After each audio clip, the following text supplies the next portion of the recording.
बेलापुर नाम के गांव में आलोक नाम का एक व्यक्ति अपनी पत्नी शोभा और बेटी मीनू के साथ रहता था। आलोक बड़ी मुश्किल से अपना और अपने परिवार का गुजारा कर पाता था। उसके पास ना तो कोई जमीन थी जिस पर वो खेती कर सके और ना ही कोई दुकान थी जिसके सहारे वो अपना घर चला सके। शोभा, अब हमारी मीनू भी धीरे धीरे बड़ी हो रही है और मेरे पास तो कोई जमा पूंजी भी नहीं है। पता नहीं कैसे पढ़ा पाऊंगा उसे। हे भगवान, हमारी मदद कर। गाँव में अगर किसी के घर की या खेत की साफ सफाई करनी होती थी तो वो आलोक कर दिया करता था, जिससे उसकी थोड़ी कमाई हो जाती थी। मगर ये रोज का नहीं था, कभी उसे काम मिलता था तो कभी वो बेरोजगार रहता था। क्या करूं शोभा, कोई पक्का काम मिलता ही नहीं जिससे कि अच्छी कमाई हो जाए। शोभा, अगर कुछ खाने के लिए बनाया है तो दे दे, मुझे बहुत जोरों की भूख लग रही है। जी, आज के लिए थोड़ा सा आटा और सब्जी बची थी, वो बना दी है, पर ना जाने कल का क्या होगा। ओहो, अब क्या कर सकते हैं, जो है वही ला दे। मैं खुद काम की तलाश में सुबह से भटक रहा हूँ, लेकिन कहीं काम नहीं मिल रहा। मैं तो परेशान हो चुका हूँ। जी, आप दुखी मत होइए, भगवान ने चाहा तो जल्दी ही हमारे अच्छे दिन आएंगे। आज तो ये रोटी सब्जी नसीब हो गई, लेकिन पता नहीं कल ये भी मिल पाएगी या नहीं। आलोक रोटी सब्जी खाते खाते काम के बारे में सोच रहा होता है, तभी वो सोच में पड़ जाता है। अरे वाह, रोटी सब्जी, ये तो बहुत अच्छी बात है। इसी रोटी सब्जी से मेरा काम बन जाएगा। आलोक खुश होते हुए शोभा से कहता है, शोभा, मेरे दिमाग में एक जबरदस्त आइडिया आया है, जिससे मेरी अच्छी कमाई होगी। बोलो, क्या तुम मेरा साथ दोगी? हाँ हाँ कहो, क्या आइडिया है? मैं सोच रहा हूँ क्यों ना रोटी सब्जी बनाकर बेचूं। जी, आइडिया तो अच्छा है, पर हम उसे बेचेंगे कहाँ? हमारे पास तो कोई जगह भी नहीं है। हाँ, अब ये तो मैंने सोचा ही नहीं। खैर, अब कुछ और काम ढूंढता हूँ। अगले दिन आलोक काम की तलाश में निकल जाता है, लेकिन सारा दिन भटकने के बाद भी उसे कोई काम नहीं मिलता और वो निराश होकर एक पेड़ के नीचे आकर बैठ जाता है। तभी एक आदमी उसके पास आता है और उससे कहता है, नमस्कार भाई साहब, मेरा नाम राजीव है और मैं इस गांव में नया आया हूँ। क्या आप भी इस गांव में रहते हैं? जी जी, मैं भी इसी गांव में रहता हूँ और यहीं पास में ही मेरा घर है। अगर आप बुरा न मानो तो मैं एक बात पूछूं? जी कहिए। आप कुछ परेशान दिख रहे हैं, क्या बात है? जी, दरअसल मैं काम की तलाश में हूँ, लेकिन कहीं बात नहीं बन रही। सोचा था कुछ बनाकर बेचूंगा, लेकिन उसके लिए जगह नहीं है मेरे पास। जगह नहीं है मतलब मेरा घर बहुत ही छोटा है और मेरे पास इतने पैसे नहीं है कि मैं नई जगह खरीद सकूं। ओहो, तो ये बात है। वैसे मैं आपकी मदद कर सकता हूँ। मेरे पास इस गांव में बहुत सारी जमीन है। अगर आप चाहें तो उस जगह का इस्तेमाल कर सकते हैं। क्या सच में? और जब आपकी कमाई अच्छी होने लगे तो उसमें से कुछ पैसे आप मुझे भी दे दीजिएगा। जी, आपका बहुत बहुत शुक्रिया। राजीव आलोक को अपनी जमीन दिखा देता है, जिसके बाद आलोक वहाँ पर अपना रोटी सब्जी बेचने का काम शुरू कर देता है। साथ ही शोभा भी आलोक की मदद के लिए आ जाया करती थी। आलोक की रोटी बिजनेस का काम बहुत अच्छे से चलने लग जाता है। सभी को उसकी रोटी सब्जी बहुत पसंद आती है। उसकी दुकान पर ग्राहकों की भीड़ लग जाया करती है। आलोक अच्छी कमाई करने लग जाता है। उस कमाई से वो धीरे धीरे अपना सारा कर्ज उतार देता है। फिर एक दिन वो राजीव के घर जाता है। अरे आलोक भाई, आओ आओ, क्या हाल है आपके? आज मेरे यहाँ कैसे आना हुआ? जी मैं बिल्कुल ठीक हूँ। ये रहे आपके पैसे। बुरे वक्त में आपने मेरा साथ दिया, उसके लिए आपका बहुत बहुत धन्यवाद। इसके बाद आलोक हर महीने राजीव को पैसे देने लगता है। एक दिन राजीव पैसे लेते हुए कहता है, आलोक, मैं तुम्हारी मेहनत देखकर बहुत खुश हूँ। मैं सोच रहा था मैं ये जमीन तुम्हारे नाम ही कर देता हूँ। इसके बदले तुमसे जितना हो सके उतने पैसे मुझे देते रहना। अब ये क्या बात कर रहे हैं? आपकी जमीन अब मेरे नाम? हाँ, मैंने फैसला कर लिया है। इस बात से आलोक बहुत खुश होता है। अब वो अपने काम को और भी मेहनत और लगन के साथ करता। लेकिन एक दिन जब आलोक रोटी सब्जी बेच रहा था, तभी अचानक उसकी दुकान पर पुलिस आ जाती है। भाई, कौन है इस दुकान का मालिक? जल्दी से बुलाओ उसे। साहब, ये तो मेरी ही दुकान है, मैं ही इसका मालिक हूँ। बताइए क्या बात है? ओहो, तो तुम ही हो वो हैं जिसने इस जमीन के मालिक को डरा धमका कर ये जमीन अपने नाम करवा ली। चल भाई चल, मेरे साथ चल, जेल की हवा खाने। मगर साहब, मैंने तो ऐसा कुछ भी नहीं किया। दरअसल इस जमीन के मालिक तो राजीव जी हैं। अभी हाल ही में उन्होंने अपनी ये जमीन मेरे नाम की है। अच्छा, तो फिर लेकर चल मुझे उस राजीव के पास। चल। आलोक पुलिस को राजीव के घर लेकर जाता है। क्यों भाई, क्या इसकी दुकान की जमीन तुम्हारी थी हैं, जिसे तुमने इसे कुछ महीने पहले बेच दिया है? ये आप कैसी बातें कर रहे हैं सर? कौन सी जमीन? मैं तो इसे जानता भी नहीं हूँ। कौन हो भाई तुम, और मुझ पर झूठा इल्जाम क्यों लगा रहे हो? लेकिन आपने ही तो मुझे रोटी सब्जी की दुकान खोलने के लिए वो जमीन दी थी और कुछ महीनों बाद वो मेरे नाम भी कर दी थी। ये क्या बकवास किए जा रहे हो? मैं नहीं जानता तुम्हें। भाई, कहानी तो बहुत अच्छी बना लेते हो। अब चलो जेल, वहाँ की हवा खाने, वहीं तुम्हारी अकल ठिकाने आएगी। जा। तभी पुलिस आलोक को गिरफ्तार कर लेती है। लेकिन साहब मैंने कुछ नहीं किया है, मैं सच कह रहा हूँ। सभी अपराधी जो है ना, जुर्म करने के बाद यही कहते हैं। साहब क्या जाने से पहले एक बार मैं अपनी बीवी बच्चों से मिल सकता हूँ साहब। ठीक है, लेकिन सिर्फ 10 मिनट के लिए, समझे? तभी पुलिस की गाड़ी आलोक के घर के बाहर आकर रुकती है। अंदर जाकर आलोक अपनी पत्नी को सारी बात बताता है। ये तो बहुत बुरा किया उन्होंने हमारे साथ, अब हम आपके बिना क्या करेंगे? शोभा, जब तक मैं वापस नहीं आ जाता तुम्हें ही ये घर संभालना होगा। और हाँ, अपना और मीनू का ध्यान रखना। मेरी बात मानो तो जब तक मैं वापस नहीं आता तुम अपने मायके चली जाओ मीनू को लेकर। नहीं, उन्होंने आपके साथ गलत किया है, मैं चुप नहीं बैठूंगी। अब कोई फायदा नहीं है शोभा, सब खत्म हो गया। कुछ सालों बाद जेल से छूटते ही मैं तुम्हें लेने आऊंगा।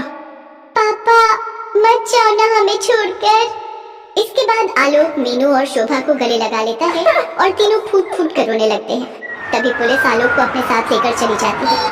तकरीबन 3 साल जेल में गुजारने के बाद आलोक वापस शोभा और मीनू को लेने उसके मायके जाता है। शोभा, तुम ठीक तो हो ना? और मीनू कैसी है? हम दोनों हर रोज आपको याद करते थे। मीनू रोज आपके बारे में पूछती थी। मैंने भी तुम दोनों को बहुत याद किया। चलो अब वापस अपने घर चलते हैं। इसके बाद आलोक दोनों को लेकर घर आ जाता है। घर आकर वो शोभा से कहता है, शोभा तुम खाना बनाओ, तब तक मैं आता हूँ। लेकिन आप कहाँ जा रहे हैं?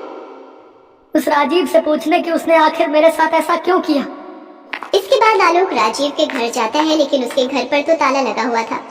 आसपास के लोगों से पूछने पर पता चलता है कि वो 1 साल पहले ही गांव छोड़कर जा चुका है। इसके बाद आलोक वापस अपने घर आ जाता है। शोभा, वो तो 1 साल पहले ही ये गांव छोड़कर जा चुका है। अब छोड़िए जी, उसको उसके किए की सजा तो भगवान जरूर देगा। अब आप अपने जीवन में आगे बढ़ने की सोचिए कि कौन सा नया काम ढूंढना है। हाँ शोभा, अब दोबारा से कोई नया काम ढूंढना पड़ेगा। वैसे जेल में मैंने काम करके कुछ पैसे कमाए हैं। जब तक मुझे कोई नया काम नहीं मिल जाता तुम इन्हीं से काम चलाओ। तभी आलोक का दोस्त राजू उससे मिलने आता है। क्या हाल है अशोक भाई? वैसे उस राजीव ने तेरे साथ बहुत बुरा किया भाई। छोड़ उन सब बातों को, बीती बातों को क्या याद करना। अब मैं आगे के बारे में सोचकर नए काम की तलाश में हूँ। बिल्कुल सही कहा तुमने। वैसे तुम्हारे गांव से कुछ दूरी पर एक शहर है, वहाँ रेस्टोरेंट और ढाबे बहुत कम है। अगर तुम चाहो तो वहीं जाकर अपनी रोटी सब्जी बेच सकते हो। ठीक है भाई, मैं सोचता हूँ। इसके बाद अगले दिन शोभा से कहकर आलोक शहर की ओर निकल पड़ता है। यहाँ तो एक भी जगह ऐसी नहीं दिख रही जहाँ मैं रोटी सब्जी लगा सकूं, पर वापस किसी से जमीन लेने की गलती मैं नहीं कर सकता।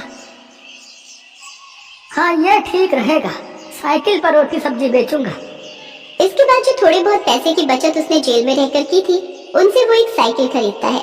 इसके बाद आलोक रोज गांव से आना जाना करता है। साइकिल पर घूम घूम कर रोटी सब्जी बेचता है। रोटी सब्जी ले लो, रोटी सब्जी। सभी आलोक की रोटी सब्जी खाने लगते हैं। धीरे धीरे उसकी कमाई काफी अच्छी होने लग जाती है, जिससे वो शहर में किराए पर घर ले लेता है और अपनी पत्नी और बेटी को भी अपने साथ शहर में रखता है। अब उसकी आर्थिक स्थिति बहुत अच्छी होने लगती है। एक दिन आलोक रोटी सब्जी बेच रहा था, तभी उसे शोर सुनाई देता है। जब वो वहाँ जाकर देखता है तो सड़क हादसे में एक आदमी की जान चली गई होती है, जिसके कारण वहाँ भीड़ लगी होती है। जब आलोक पास आकर देखता है तो वो हैरान रह जाता है। वो मृत व्यक्ति कोई और नहीं बल्कि राजीव था। इसका मतलब राजीव गांव से भागकर यहाँ रह रहा था। भगवान ने उसको उसके किए की सजा दे दी।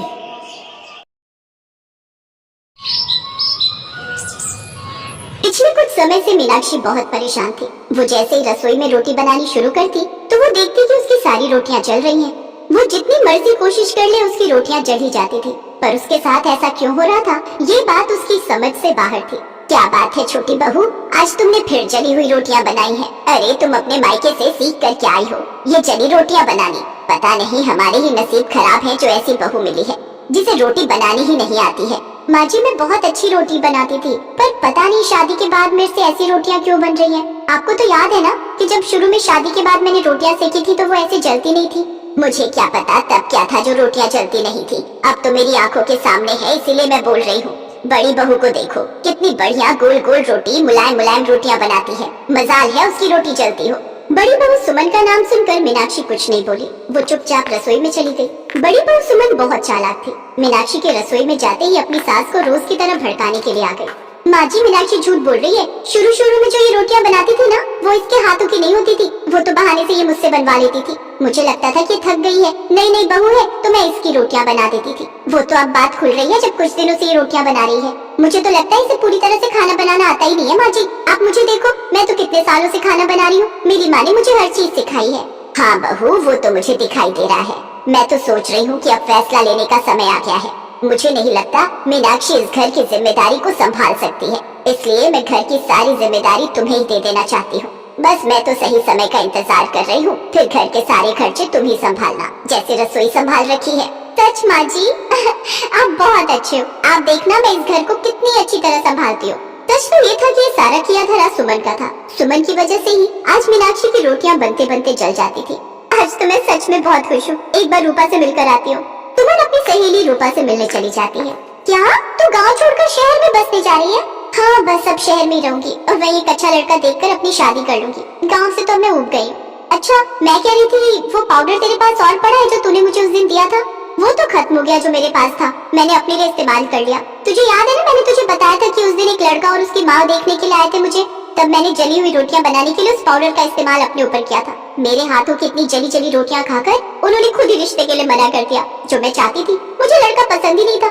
वैसे वो जादूगरनी यहाँ से चली गई है जिससे मैंने वो पाउडर खरीदा था। हाँ, अभी तो थोड़ा रखा है। वैसे मेरा मकसद पूरा हो गया है। सासू माँ तो बस मेरे ही गुण गाती हैं और मीनाक्षी को तो खूब ताने मिलते हैं।